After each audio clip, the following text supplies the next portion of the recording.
All right, we are live. Thank you for joining us today, everybody. Well, actually, this evening. Welcome to today's Trust Share Workshop. So if you're here because you're a beneficiary, or you may soon be a beneficiary of something called a trust.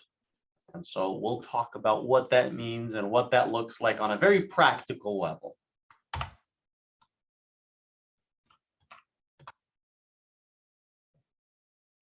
So how did we get here? Well, we're here because there was a trust maker, and the trust maker created a trust. And when the trust maker passed away, you inherited what we call a trust share. Different attorneys may have different names for it, but we call it a trust share. So that's how we got here. A very quick glimpse. So you have what is called a revocable, a trust share that came out of a revocable living trust. Now, this is a very unique way to inherit as a beneficiary.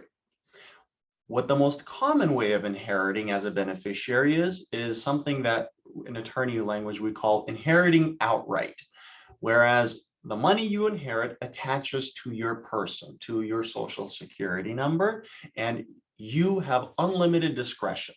Now, the catch with unlimited discretion is unlimited access by your creditors. So if you were to inherit the way most people do, and the money was yours outright, your creditors would have unlimited ability to have access to that money.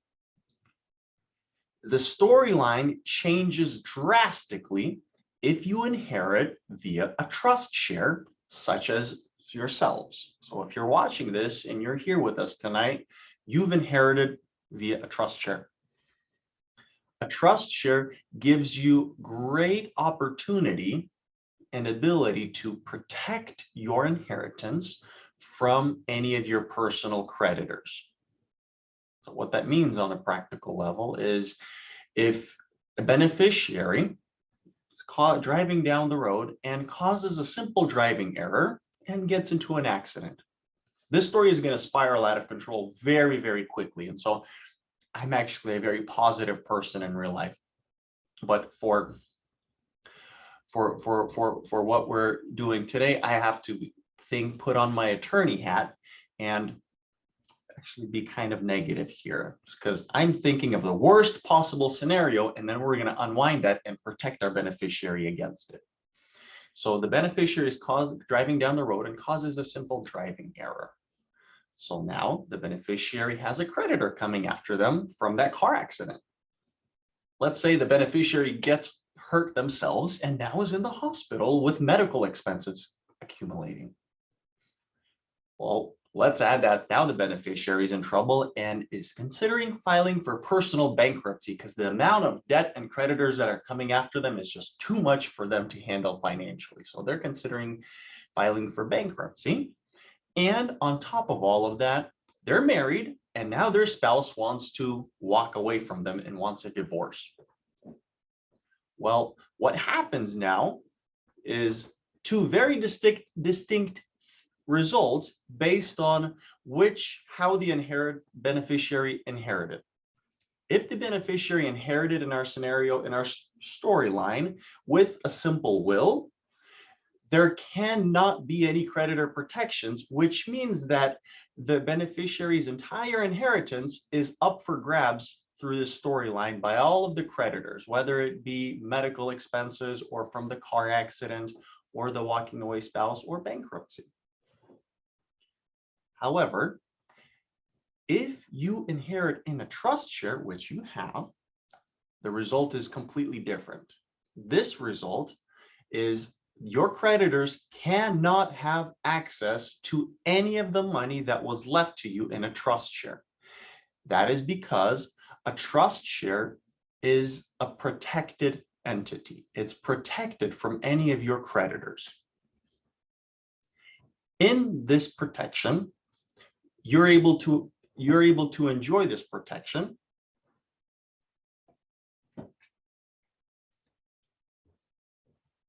You're able to enjoy this protection and have it be available to you throughout your lifetime. So long as you have this trust share, your entire inheritance is protected. A trustee of a trust share has authorities. Now, before we even get to that, we actually have Paul Grant joining us for just a few moments to say hi to everybody. Paul, are you able to hear us? Yes. Very good. Well, we're able to hear you too. That's nice. Hello, everybody. Hi, Paul. I see some names that I recognize. That's wonderful. How's everybody doing? Fantastic. Good. I got one person saying good. Nice. Well, thanks for jumping on and getting a good reminder, hopefully tonight, of some of the trust share power, and be sure to ask questions as we go along. I'm pretty sure Richard would have said that. So, and actually, if you're watching this by video, because we are recording it later, feel free to email us questions as well as you look through this. We'd love to answer your questions. I'm sure that that's been addressed as well. So I don't want to interrupt anymore other than just saying hello. It's good to see some of the names that I'm familiar with, and just wanted to say hi. So I'm going to tune back out, and Richard, thanks for letting me in for just a quick sec. Thanks, Paul. All right. Okay, so every trust has a trustee. Trustee is another way of saying who's in control and in charge of the trust. So every trust has a trustee, including your trust share. A trustee has three distinct duties or authorities. The first is the authority to administer, then the authority to invest, and the authority to distribute. So let's go through each one of these very briefly. The authority or duty to administer is very similar to the things you do in your normal everyday life, such as filing taxes, keeping accounting, keeping records of receipts or expenses, really normal everyday things you are already doing. And so a trustee has the same duty with the trust. The next is the duty to invest. Now, the duty to invest is really as straightforward as it sounds. The trustee of a trust has the authority to choose how the money should be invested within the trust share. With the duty to invest comes something that is known as the duty of loyalty. So this is actually statutory law, and the duty of loyalty is analyzed through what the law calls a prudent person standard. So what does that mean? Well, let's just read what the law says about it. A trustee should invest and manage trust assets, so whether it be cash or real property or investment property, as a prudent investor would. So what does that mean? Well, the law, it tells us what it means. By considering the purposes, terms, distribution requirements, and the distribution requirements may be something similar to some of the rules in the trust share, and other circumstances of the trust. So we got to take a holistic approach. In satisfying this standard, the trustee shall exercise reasonable care, skill, and caution. So in fulfilling this prudent person standard requirement, or it may be wise for a trustee to utilize the services of maybe a financial planner, a financial advisor, so that the investments are being managed properly.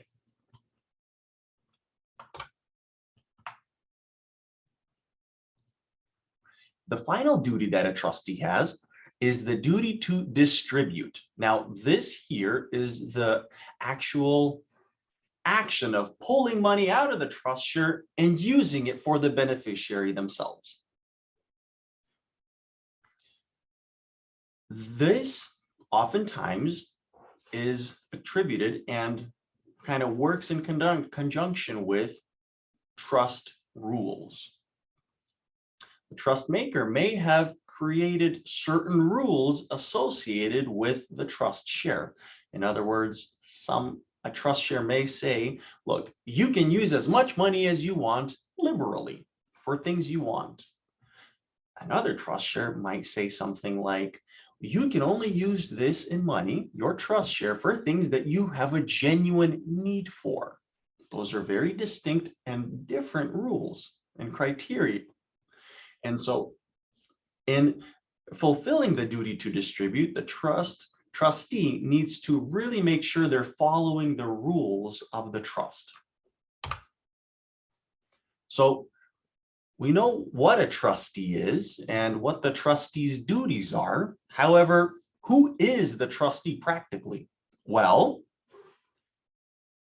you, the beneficiary, actually are the trustee of your trust share. In other words, you are in charge, you are in control. The beneficiary, also the trustee, so you, have two of the three authorities or two of the three duties. You have the duty to administer. In other words, you have, remember, the record keeping, filing taxes, keeping up with any expenses associated with the trust. Those are all your authority, under your authority, as well as the duty to invest. In other words, you can invest the trust money however you would like, so long as it is according to that prudent person standard that we just reviewed. Now, there's the third authority, right? The third duty, the duty to distribute, which is actually using the money for yourself. And that's the authority that you as the beneficiary cannot also have. Here's why. We'll get to the why in just a second. Let's talk about who can be the distribution co-trustee. Well, it can't be the beneficiary, but it can be a CPA, an attorney, or a professional trustee. So it has to be one of those three, meet one of those three criteria: a CPA, an attorney, or a professional trustee. The CPA, attorney or professional trustee, must then follow the rules of the trust, and they are able to distribute money to you personally for one of three things: for health, education, or maintenance. Now, health is as straightforward as it sounds. It's for health-related incidents and emergencies. Education, also really as straightforward as it sounds. It's for any educational expenses, any college or tuition or law school or med school, things like that.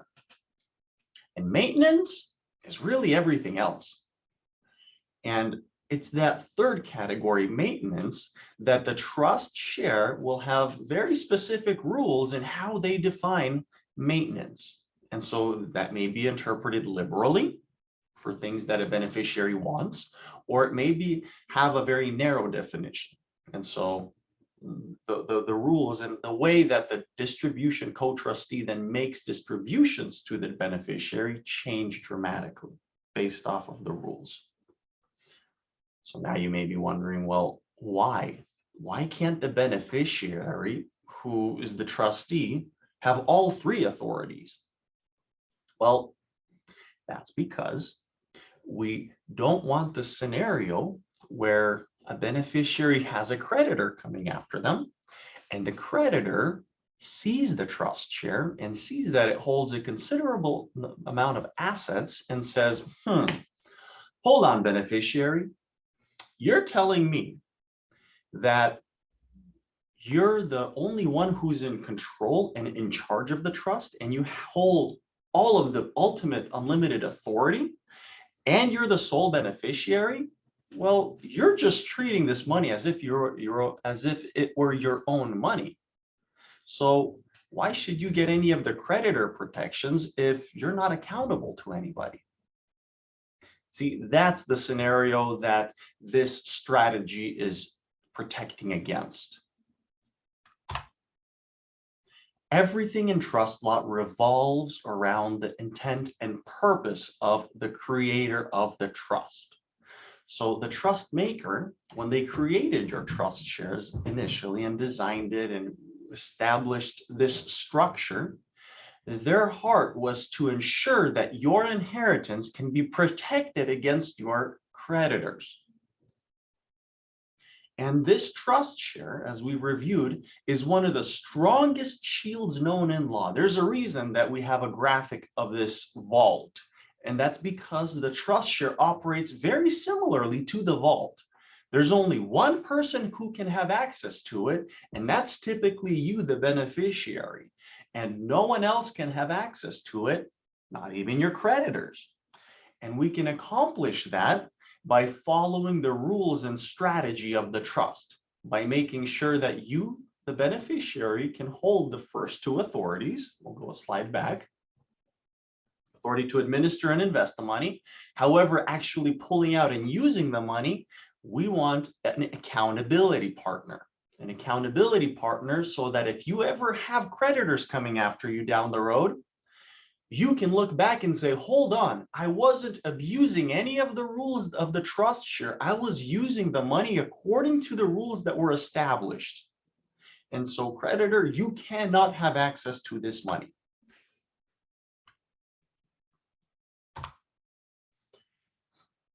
So we've reviewed what it means to have a trust share and who's in control and in charge of the trust share. With you, the beneficiary, ultimately.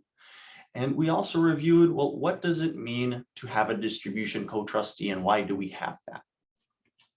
So if we move back 2 slides, you can see that a distribution co-trustee can be either a CPA, an attorney, or a professional trustee.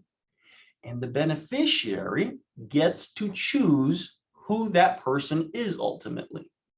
So many of you, I think everyone definitely here joining us live, but if somebody's watching this in the future, you have the ability to choose your distribution co-trustee. And many of you have chosen our firm to assist in this regard, Planning with Purpose, because we're attorneys, so we can fill the role of being the distribution co-trustee.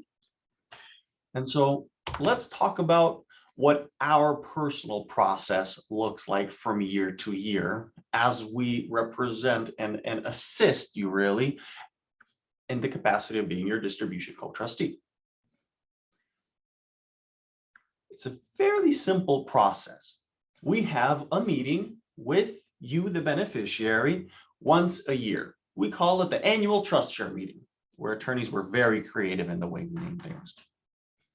And during that meeting, we conduct a review of the trust share, of whatever investment accounts are in there, whatever bank accounts are in there. If the trust share holds any real property, we just do a very brief review and you tell us, because you're the trustee and you have the investment authority, so you fill us in, how is everything going? Then, actually before the meeting, we will send you a questionnaire to fill out, and then we ask you to fill the questionnaire out. The questionnaire really asks 2 things. It asks for that first thing that we just talked about is how is the trust share doing financially? How much money is in there? How is it looking? Has it been growing? Those types of things. But the first thing that it'll ask is it wants to know, what are your personal assets look like? Not the trust share, but you personally. It'll ask things like, what is your personal net worth? What is your annual income? So then we ask that you send that back to us prior to our annual trust share meeting. And then during our meeting, we're going to talk about all of that. Very practical conversation where we just go through the questionnaire. We ask how you're doing, how has the last year been for you? And then part of that questionnaire is actually going to be you putting in a request. How much money do you anticipate wanting to use or needing for the next 12 months? And then during our trust share meeting, we're going to discuss that. And as the distribution co-trustee, it'll then be our job to determine whether or not that aligns with the rules of your specific trust share. If everything aligns and it all looks good and perfect and accurate, we're then going to send you a distribution request approval letter for that year. And we send that to you for your own records, so that we have a record of every year we're following the rules and instruction of the trust, and we're having this annual meeting, and you're meeting with your distribution co-trustee whether or not you ultimately would like to take any money out. Even if you choose to say, I don't want to pull any money out of my trust share, you should still have the meeting and follow the process and create a distribution request approval letter that says, look, we met and you said that you did not want to take any distributions out this year. That's great. And so what this does is it creates a paper trail, really an accountability trail, so that if 10 years down the road you have a creditor, because these things happen unexpectedly, you have a paper trail of following the rules of the trust share to a T. And now your creditors cannot have access to it. The trust share, so your personal trust, actually has language that instructs us, believe it or not. So remember how I said in the trust share, in the questionnaire that we send you, it's going to ask things like, what is your personal income? Well, you may be looking at us and saying, Richard, what does that even matter? Why do you need to know my personal income? We're not talking about my personal income. We're talking about how much of the trust share I want to use.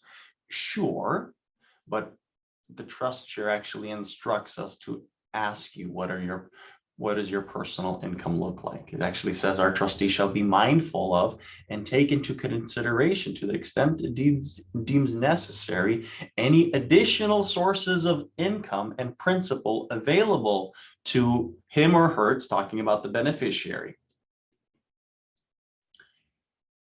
Then, during our annual meeting, we're always going to remind you of the protections that the trust share can offer you.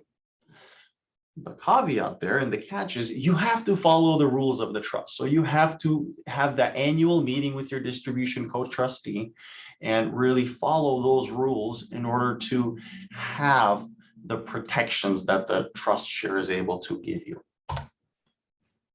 So we've had our meeting. You've received your distribution approval letter. Now what? So let's walk through a scenario. Let's say you said, look, Richard, we have a meeting, and you say, Richard, I think I might need $5,000 this year from my trust share. And we approve it. So now what? Well, first and foremost, we encourage you to use your own money first. And if you do end up needing that distribution request, so the $5,000 hypothetically, our second encouragement is do not withdraw the entire approval amount immediately. Just because we authorized $5,000 doesn't mean you're required to pull out $5,000. If we've authorized $20,000, that doesn't mean you're required to pull out all of that money at the same time immediately after it's authorized. We actually encourage you to only take out as much as is absolutely necessary. That's because once money comes out of the trust share, we cannot put it back into the trust share. So if you have been approved for a hypothetical distribution authorization of $20,000 and the year goes by, and you pull out the $20,000 thinking, I'll probably need this in 6 months, but 6 months goes by and then a year goes by and you never needed it. Now you have $20,000 that's hypothetically available to a creditor. And you can't put that money back into the trust share to shield it from being attached by a creditor. And so that's not what we want. The trust share is able to give you a great amount of creditor protection. And so it can only do that if it holds the money. So if you do need to use some of the money, we can create that distribution authorization, assuming it aligns with the rules of your trust share.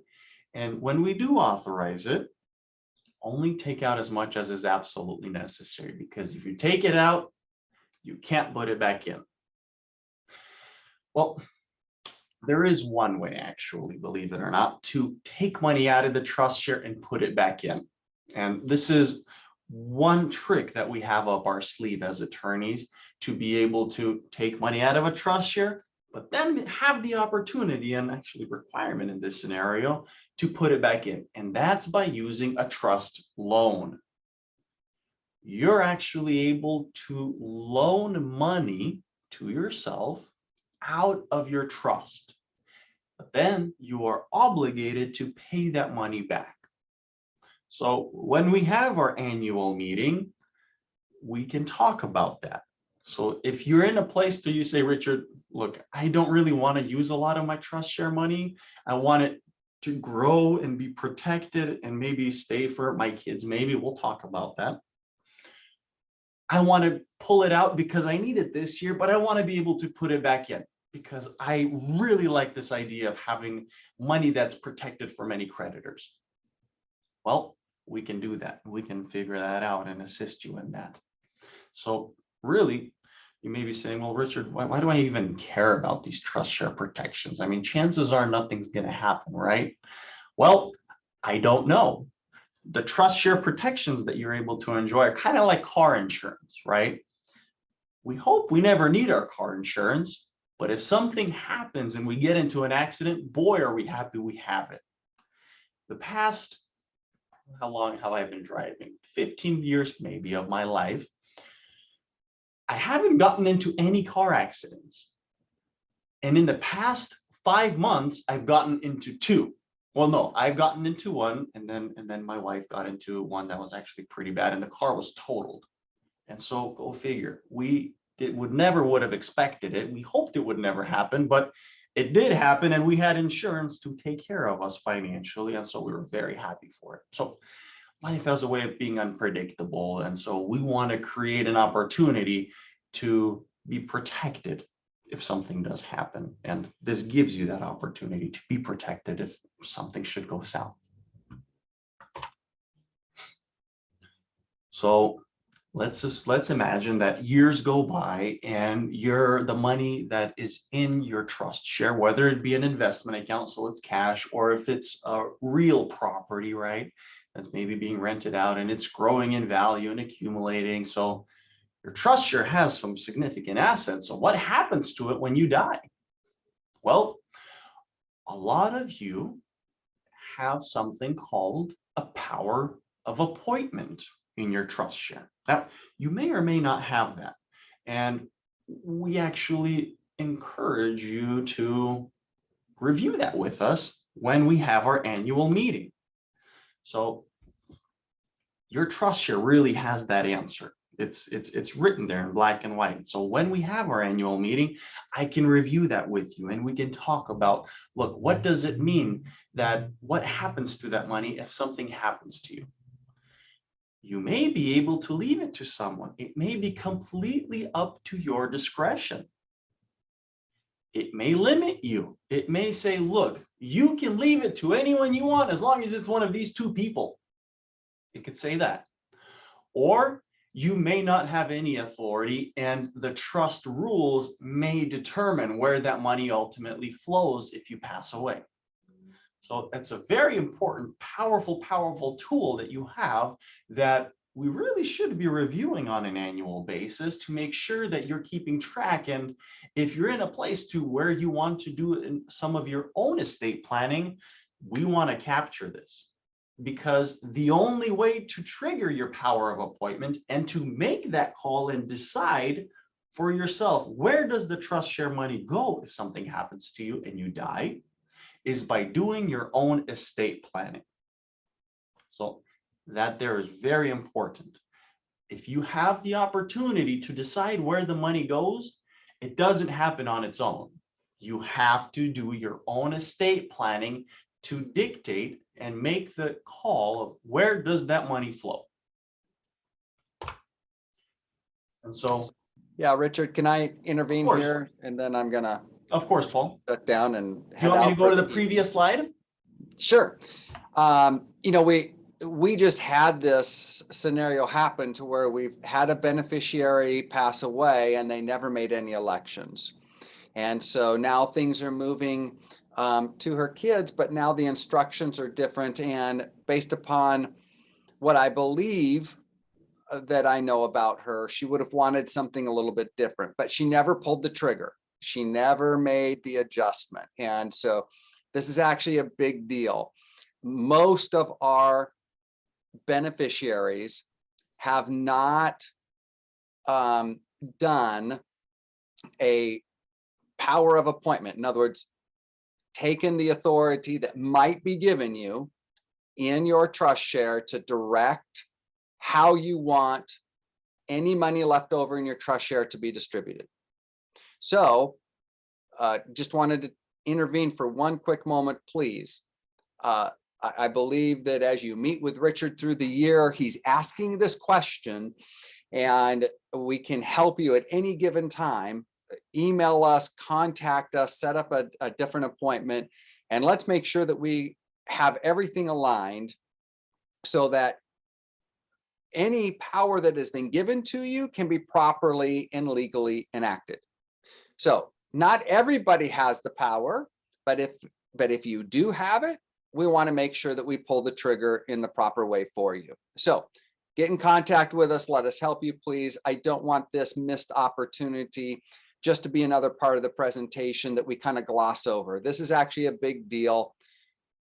Please let us help you with that and make sure that it's aligned properly. All right. This time I'm really signing off. So good night, everybody. Thanks, Paul. So yeah, again, to reiterate a third time, this is not something to be taken lightly because this is very real. It's what happens to your trust share if you die. Which leads us to you making some kind of an election and creating your own estate plan. So in our firm, we have something we call the estate planning life cycle. And so really, this is the DNA and lifeblood of our firm. This is how we do estate planning. This is how we create and help families navigate the process. So step one is actually exploring and being educated and learning about what is an estate plan, what does it do, what can we accomplish with an estate plan. Step two would be then to actually engage and create the estate plan, engage a professional who understands these topics and assists the family and assists you in creating it. And step three is very important. This is where we actually go through the process to make sure that all of the finances that a person has are properly aligned and say the same thing that the estate plan says. So they're not contradicting one another. And then step four, this is actually what makes our firm, we believe, very unique in the marketplace. So we have a formal relationship program with our clients. We call it the legacy maintenance program. It gives people the opportunity to invite family and be educated, and we offer training seminars, and we offer clients the opportunity to make adjustments to their estate plan as the years go by. And it's all done at a fixed fee. So everything after step four is really the relationship program. So we invite family members to be educated. Now, step six is, look, if you have a life adjustment, we want to make sure that that can be properly incorporated and integrated into your estate plan so that it never grows stale and never old. And then step seven, that's what happens when somebody passes away. So we want to make sure that there's a very smooth transition and the state will not have to go through something like probate, but so everything can be settled and done outside of the court system. And again, that smooth transition is really done. And finally, step eight, we want to make sure that there's a secured legacy. So the estate plan that we were intending to create here in step one and two, after all said and done, that's the estate plan that comes into fruition. And not just that, but your values and your goals are really transferred along with the money. So let's talk about everyone's favorite topic, and that's taxes. I'll be quick, I promise. So trust share taxes. How do they work? Well, first and foremost, we talk about this because it's actually necessary to talk about. If you recall a few slides back, you, the beneficiary, have the administrative authority over your trust share. That means you have the authority and duty to file trust taxes every year. That doesn't mean you have to do it yourself and get a degree in accounting and learn how to do taxes. But we do encourage you to hire a CPA and work with a CPA, somebody who does this every single day and understands it in and out, to do it for you. So the basic rule is that an irrevocable trust, your trust share is technically an irrevocable trust, reports any income on Form 1041, and otherwise known as the IRS's trust tax return form. If the trust makes a distribution to the beneficiary, so in other words, if the beneficiary requests $5,000 and the trust distributes $5,000 to the beneficiary, the trust will take a distribution deduction on its tax return. And if that happens, and this is between you and the CPA, then the beneficiary will receive IRS Schedule K-1. It may not mean anything to you, but that's okay. We want to give at least a basic guide, an outline for you as you move forward with this. Then the beneficiary will be responsible for taxes on the income that he or she receives. So if you pull money out, that's really income to you. So you would be responsible for any income taxes on that to yourself, right? Just as with any other income that you have. The way that we drafted the trust, your individual trust shares, it's something called it's an accumulation trust. So what does that mean? Again, quick hitters. If the trust produces income, the trust is responsible for the taxes. For the income that the trust produces, the trust is responsible for taxes. In other words, if you, the beneficiary, then make a distribution request, the income is technically distributed to you first. Trust income that is not distributed is then accumulated in the trust. For example, if you, the beneficiary, request $5,000 for the year, but the trust share, the trust as a whole, has $400,000 and it was a good year and it produced $40,000 worth of income, well, there's $35,000 that wasn't distributed to the beneficiary. And so then that amount is now accumulated in the trust. And the trust is responsible for its own taxes. So what does that look like? What's the best case scenario? Well, it goes something along the lines of this. A beneficiary elects in a given year not to take any money from their trust share. So we have the annual meeting and the beneficiary says, I don't want to take any money. Great. Let the money grow. Let the money just expand. All good. Then the CPA would use the trust's tax bracket to lower for lower tax rates.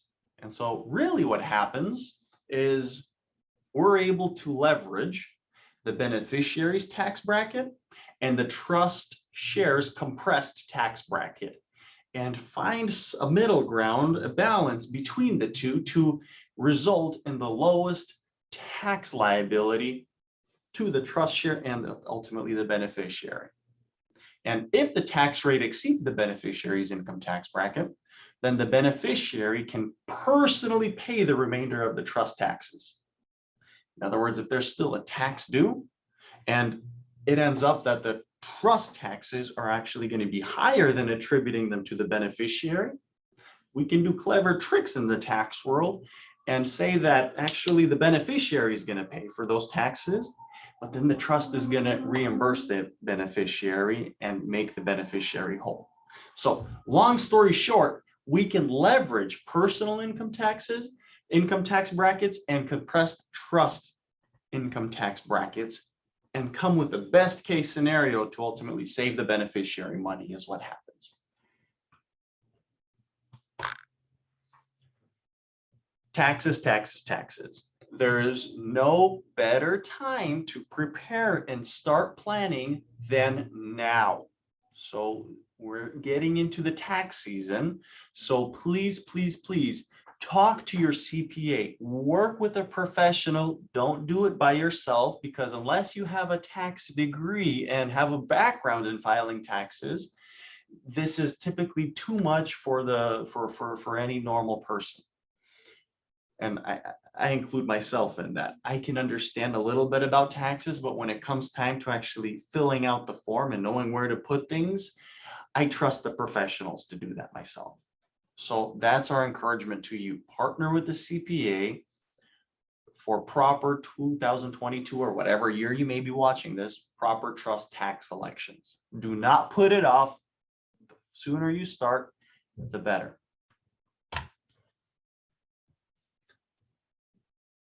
Switching gears very slightly. Your trust share may have something called a trust protector. A trust protector is a very, very powerful tool that really says that an attorney of the beneficiary's choosing can make legal and tax changes to the trust to make sure that the trust is able to remain effective and efficient. In other words, if there's a law that's passed that negatively affects the trust, maybe you would want an attorney to come in and adjust some of the rules so that this new law would not negate, this new tax law, for example, wouldn't negatively affect the trust share. So the trust protector has a lot of power and authority to make legal and tax changes. Now, the trust protector cannot make rule changes. So if you have a trust share and it says you can only use the money for things that you need, the trust protector cannot come in and change those rules and say you can now use the money for anything in the world. It doesn't work that way. It can be for legal and tax changes only. So a very powerful tool if something happens in the taxing world and it negatively affects your inheritance. So let's keep talking about taxes. And we're, by the way, almost done with our time here. We start with the meaty things and then we finish off with the taxes. We probably should have started with the taxes, right, to make sure that everyone's still awake towards the end, but this is one of the last slides, I promise. So what does the current taxing structure look like? When is an estate tax in particular applied? And so this may be a very applicable to you personally as the beneficiary. So this is great, powerful information that really lets you as a personal beneficiary, as a human, know when do I need to be concerned about an estate tax if I die? Well, Washington State has their own estate tax, as does the federal government. Washington State has an estate tax for any estate that is over $2.193 million. So anything up to $2.193 million is exempt from estate taxes. And then anything over that has a sliding scale of anywhere from a 15 to 21% tax rate. Now, it's important to note that this exemption is not something that's per person, and so then it can be combined and doubled for a married couple.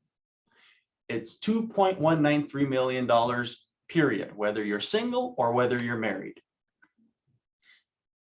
That's Washington State. There's also a federal estate tax, and that exemption is $12 million and some change. It'll take over $12 million. Anything under that is exempt from taxes. Anything over that gets a 40% tax rate. The federal level now does have portability, what we call portability. So it can actually be doubled. So a married couple can enjoy $24 million of exemptions before a tax gets attached. Not so in Washington State. Washington State, it's $2.193 million, and anything over that, whether you're single or married, gets an estate tax. And finally, beneficiaries enjoy a step up in basis. And what that does is it eliminates a capital gain tax. So when somebody dies, the entire estate, investment accounts, real properties, rental properties, primary residences, everything gets a step up in basis. And so the IRS treats it as if the person just purchased the property. And if the beneficiary was then to sell, there would be no capital gain tax due. It's a very powerful tool and a really great gig. And so you may be sitting here and thinking, Richard, what in the world? I have a lot of cash in my in my inheritance, in my trust share. Is that going to attach and add? Does that count towards this $2 million? The answer is no. So that's another very, very powerful thing that comes out of having a trust share. Anything in your trust share actually does not count towards your personal estate as a beneficiary. So if you have $1 million in your trust share and your combined net worth with everything you have, your life insurance policies, retirement accounts, investment accounts, real property equals $2 million. If you combine those, you have $3 million technically. However, you're not going to pay any estate taxes because the inheritance that you've received in a trust share does not count towards your personal estate. And that's a very, very powerful tool because now money can be passed down generationally and not have an estate tax attached to it. So very, very powerful planning tool. With that, we come to the end of our presentation, end of our discussion, our time together, talking about what does a trust share and how does it work and what does it mean for me, and really a great review for everybody who has a trust share. If you're watching this and you have any questions, we encourage you to please send us an email or give us a call and reach out to us. So with that, I'm actually going to stop the recording